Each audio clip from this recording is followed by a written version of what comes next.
Hi, y'all. I'm having a little difficult time going to sleep tonight. So I thought, you know, uh, it might be time for a bedtime story. Something probably none of you have ever heard. And, I got the lights down a little bit low and hi, I see you. Um, I think I'm only lit up by the monitor, and I hope the reflection in the glasses isn't too much. But what I thought I would do is give a little bedtime story before bed. I'm still working on getting equipment. I'm still using my phone. I tried my laptop, and the laptop is it was uh, like not a good enough camera. But I have a camera coming. Good morning from Northern Ireland. Wow, that's cool, man. Northern Ireland. I'll visit you someday. I will visit you someday because I love you guys. Yeah, I do. Anyways, I'll get back to my story. Back in 1982, I worked in a mall, and it was a real popular mall, a large mall. It had a Macy's, a J.C. Penney's, a Sears, and 100 other little stores. And it was rumored that the mall was haunted, and I never really had anything happen to me ever.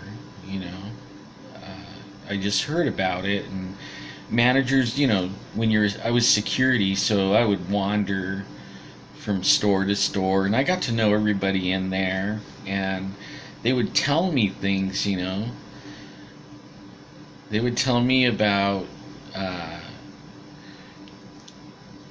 they would hear voices and footsteps, and they would see people and all kinds of weirdness, and then the guys, the night crew that worked at night, that in the mall, it had like sections of tile and then sections of carpet and tile all throughout the mall. So back then it was like the latest greatest modernization for the mall.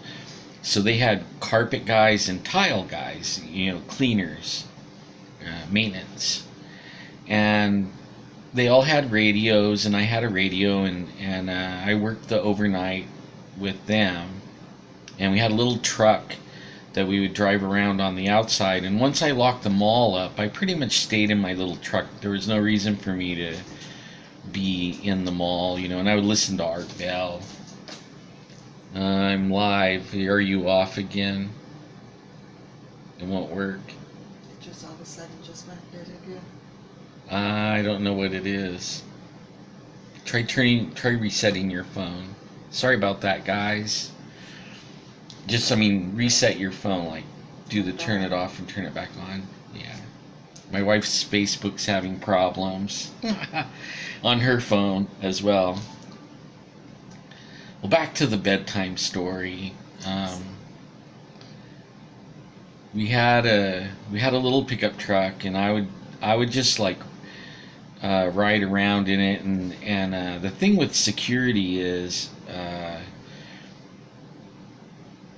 you don't set your you try not to do anything where somebody could set their watch to your movement. Like, you don't check certain doors at the same time. Hi. And you don't do the same thing every time, day in and day out. You try to mix it up and do things different, so that way if anyone is going to break in or do anything in the mall, or any place that you're guarding for that matter, they can't set their watch to you, and when you're on the whole other side, they know you're going to be gone X amount of minutes because you do the same routine every night, every night. So actually that broke up the night for me. And on this particular night, I was locking up the doors. Okay, now that goes the same with locking up the doors. You know, a lot of people that I worked with, they were, uh, they would lock the door, the same door. You know, you start at say 10 o'clock, and they would start on the same door and then work their way around the mall of the 100 doors, and they would do the same thing every night. So those people could, you know, if somebody wanted to hurt them, or surprise them, or break in the mall, they could do that with these guys. But I always did everything different. I mixed it up. You know, sometimes I would be, you know, nobody knew where I was going to be. Even I didn't know. I didn't plan it. Well, on this particular night, as I was locking up, there was one carpet cleaner. The other two called in sick, and so there was only just me and him in this big old huge, you know, 2 mile square property. And insomniacs.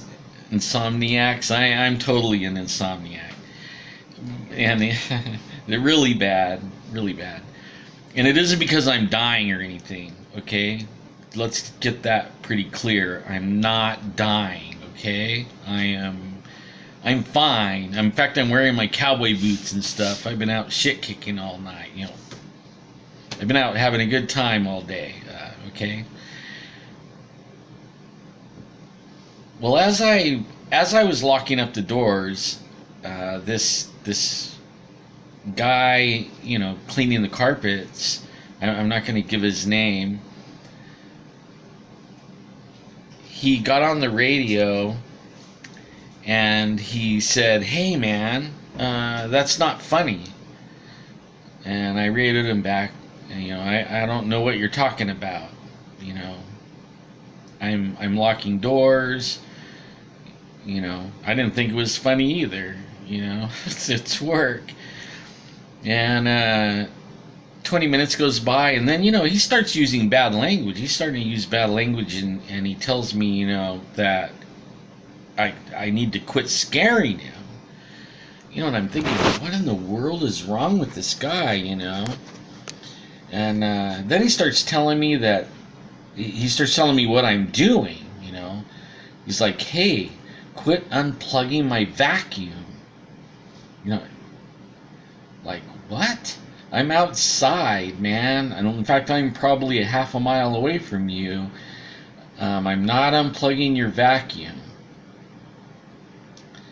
So he keeps it up, and finally I lock up the last doors, and I didn't ask where he was. As I was locking up, I realized that he was like on the east end of the mall, vacuuming carpets.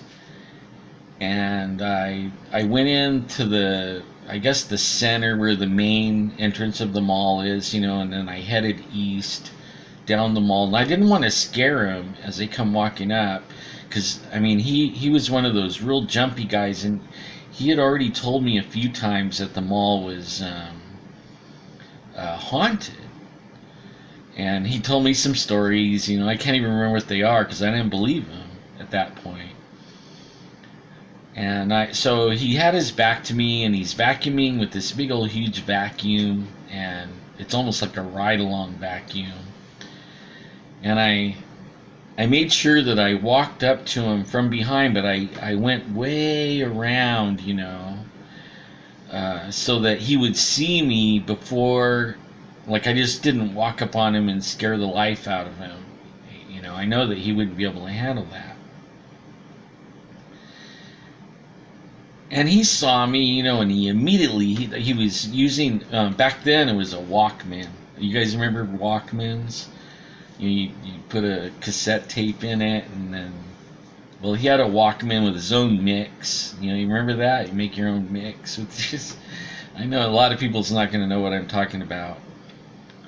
But he ripped his headphones off, and man, he gave me this scolding, and and and now the vacuum is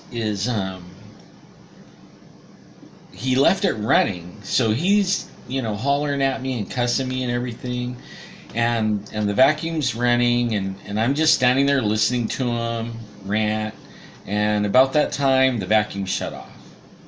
And he went silent, and his eyes got all big because the culprit of turning the vacuum off was standing in front of him. And it was creepy to me too. I was like, whoa. We were looking at each other like, oh my gosh. In fact, just recalling this story is giving me goosebumps, because it was really, that was creepy. And so we looked at, we were trying to look to see where he had plugged in, and he had like 250 feet of cord, so it was way down the mall, and he was almost at the end of his line, the end of the cord, and he was at the end of the mall at the east end, and it went into another big store. I think it was Weinstock's is what was in there. And so we followed the cord all the way back to the plug, and there it was laying on the floor. Something unplugged it, and we knew we were the only two people at the mall. So, we looked at each other, and then he starts telling me some of the stories, and he started apologizing on the way back to the vacuum that we didn't plug it in. He said he was about done, really, that he was going to call in sick like the other two guys, and he was going to go home.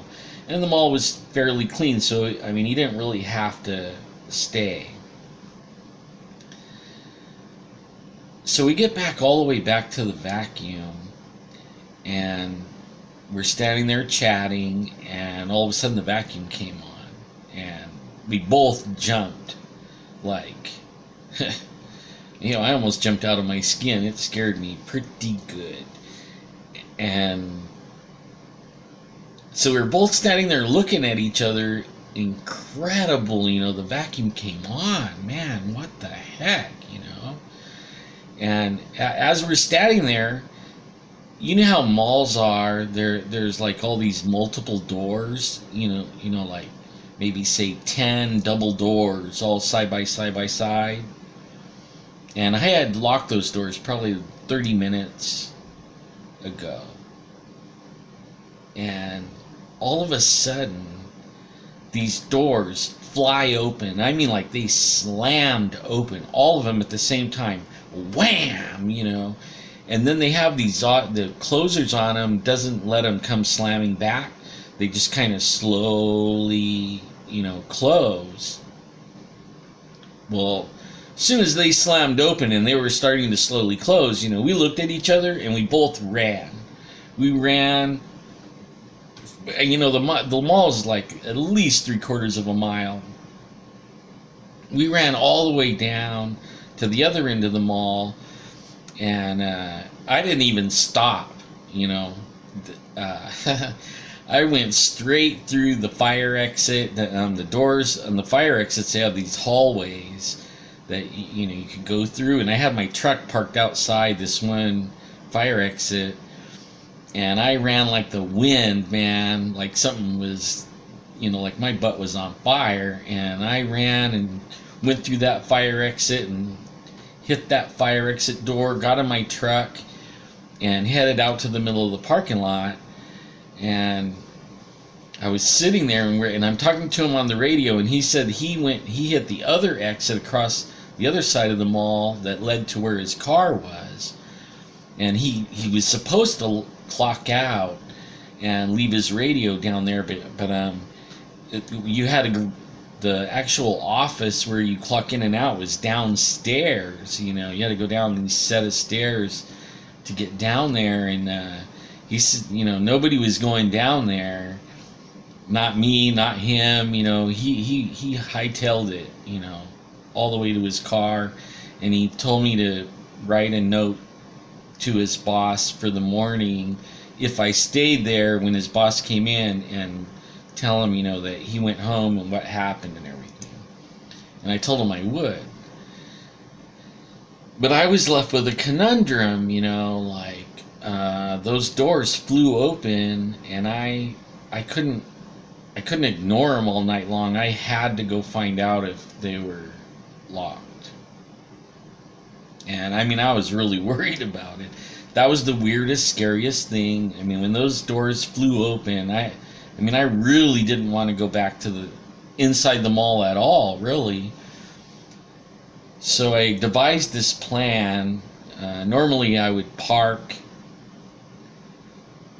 Right by the doors, on this by the sidewalk, and then usually from the parking lot to the doors is quite a walk. Probably like 40 yards. And instead, I jumped the curb with the truck, and I drove all the way.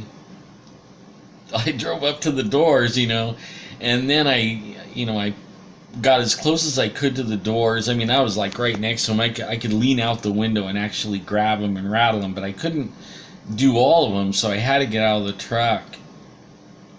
And I checked each one, and they were locked. And that freaked me out so bad. Like, how did they fly open, and then how did they swing back, and how did they unlock and lock? I still don't know. But then after that, that mall was kind of freaky to me from then on. But really, nothing happened. It makes you more aware. So I started hearing things then. And a few of the carpet guys and the floor guys quit. So it was like becoming a turnover thing. And one night, it was several months later, they have these little information booths. I'm sure you all seen those in the mall. This was like right in the center of the mall, and usually that's we had like surveillance cameras and stuff like that. You could sit there, kind of like the heartbeat of the mall type thing. And so I was standing there, and on this day I had this really weird shift. I worked 2 4 to midnights, and then at 8, let's say midnight to 8, and then my Friday was at 10 a.m. to 6 p.m. and that was my work week. My body didn't know if it was coming or going, didn't know if it was wanting a shower or eat or the other thing. But even after 5 years, my body never got used to that schedule, really. But I was on my 4 to midnight shift, and it was a Friday night, and the mall closed like 9 o'clock. And I had went around and I closed all the doors, but there was a lot of managers inside the mall, and so I left. There was this one little door that I could watch from that booth, and after the last manager had went out, then I would lock that door. And if I wasn't inside watching that door, I would be on the outside in my truck watching that door, because anybody could go in and out. But the only people really that knew that it was open was the employees. And if I left and locked that door, they knew they could go out any fire exit, because once the fire exit door locks or opens and then closes, it's locked again. They don't have a key for it, only security. So I'm sitting there, and I'm actually getting ready to go off duty. I'm waiting for my guy to come in. I think I have like 45 minutes left, so So it's like 11:15, something like that. And actually, the last people had left the mall. The managers had left the mall, and I really should have went over and locked the door. And we had to fill out a report. You know, they call it an incident report. So like anything, all day you carry this little pad with you, and you write down all the little incidents that if you had to talk to people, or what, it was like a CYA pad, I called it.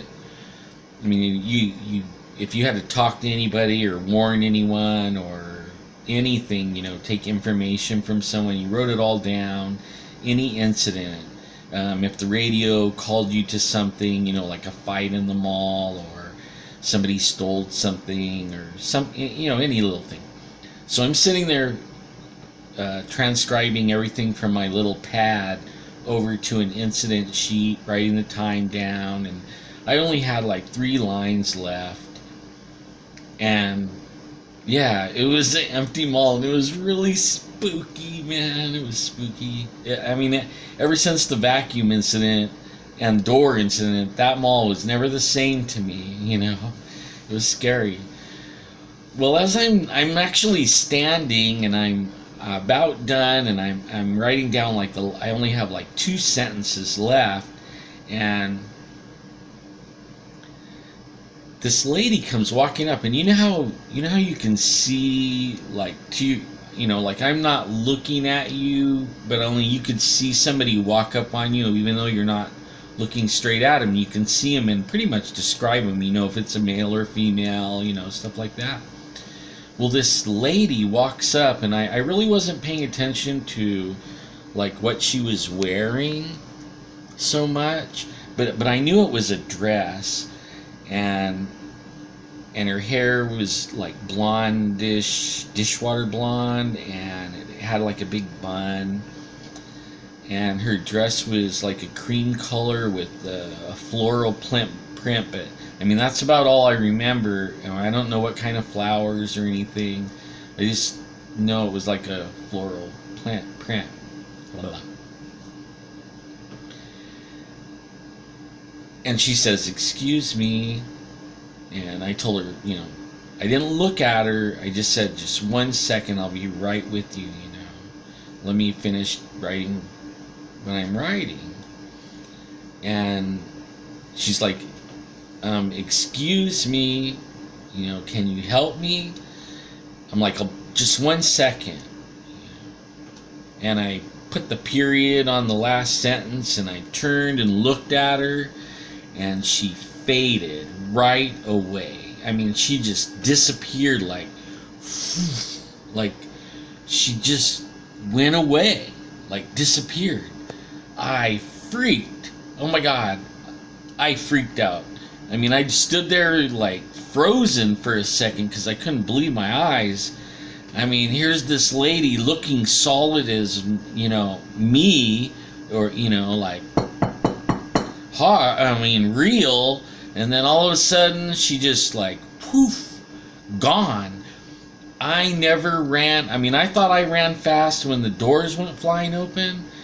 I freaking flew, man. I mean, I don't remember my feet touching the ground. I flew right out that one door that was unlocked, and I flew way out to I ran past the truck. I didn't even stop to get in the truck. I ran way out in the parking lot, and I was out there, huffing and puffing and looking back, and I was even afraid, like the truck was parked at the curb by the entrance there. I was too scared to go I was too scared to go get in my truck even, and I still had like 40 minutes before the guy showed up, that freaked me out. Oh my God. That was the first ghost I ever saw, and I think maybe the last ghost I ever saw, but boy, oh boy. I mean, seriously freaked out. I am not kidding. Well, that's not the end of the stories.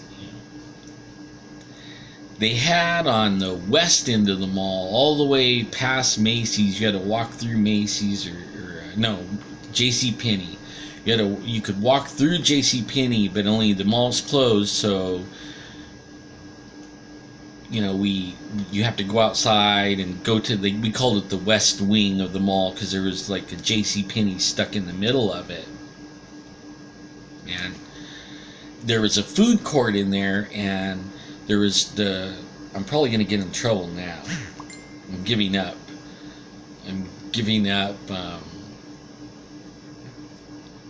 Information that's probably still the same. Shh, don't tell anybody. But you could go in there, and in the food court, which is open, there's no, cages or nothing. There might be now, but there was no cages like they are on the shops.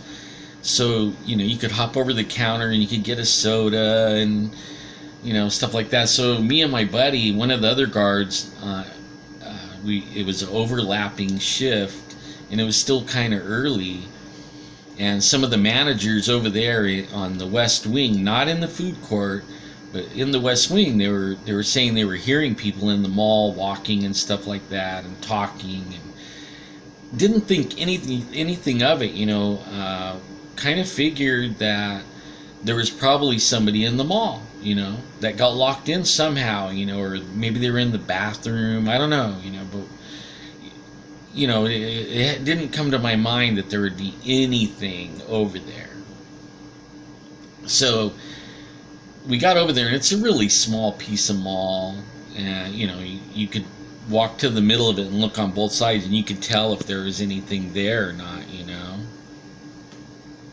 Well, we didn't see anybody, so we went over to the food court and hopped the counter, and the manager knew we were doing it. He even left cups out for us, and got a big old thing of Coke, Pepsi, whatever,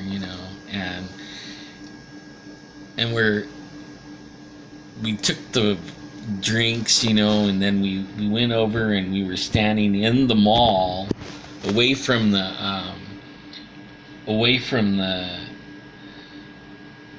food court. We don't want to get busted like standing right by the food court. So we're standing there, and we're standing right next to, they have those roll down gate things on